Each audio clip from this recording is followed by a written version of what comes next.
Benvenuti, oggi è venerdì 23 gennaio 2026. Il sole sorge alle 7.32 e tramonta alle 17.13, la luna si leva alle 11.23 e cala alle 16.54. Oggi si celebra Santa Emerenziana. Il nome Emerenziana ha origine latina e significa meritevole o che ha pienamente meritato. Oggi la giornata internazionale della scrittura a mano, istituita negli Stati Uniti nel 1977, celebra l'importanza di questa pratica manuale. È scientificamente dimostrato che la scrittura a mano è cruciale perché stimola diverse aree cerebrali rispetto alla scrittura digitale, contribuendo ad uno sviluppo armonioso della persona. Nonostante la sua minore enfasi nei programmi scolastici attuali, essa rimane un tratto distintivo e fondamentale della personalità individuale. Un felice compleanno a Tiffany Amber Thiessen, che oggi compie 52 anni. L'attrice americana è nota per i suoi ruoli in Bayside School, Beverly Hills 90210 e White Collar. Ha anche recitato in altre serie TV come Alexa e Katie. Auguri a Marco Della Noce, che festeggia 68 anni. Il comico ha iniziato la sua carriera in programmi come Drive-In, Mai Dire Gol e Striscia la Notizia. Ha raggiunto il suo successo con Zelig.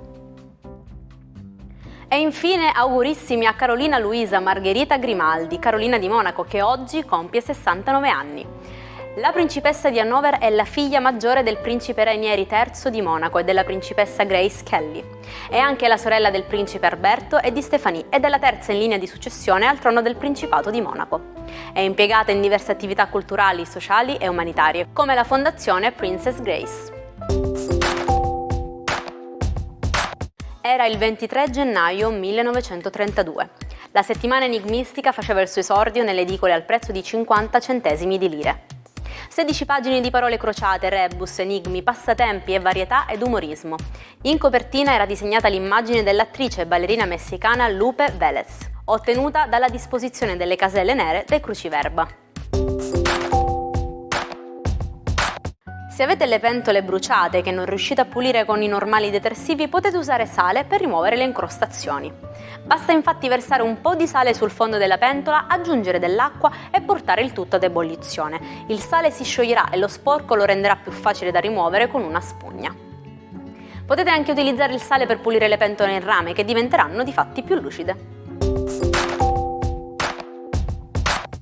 È il 23 gennaio del 1994, quando fallisce un attentato mafioso nei pressi dello Stadio Olimpico in occasione della partita Roma-Udinese. Una lanciatema parcheggiata in via dei Gladiatori con più di 120 kg di esplosivo non salta in aria per un difetto. In quel punto si trovava un presidio dei carabinieri.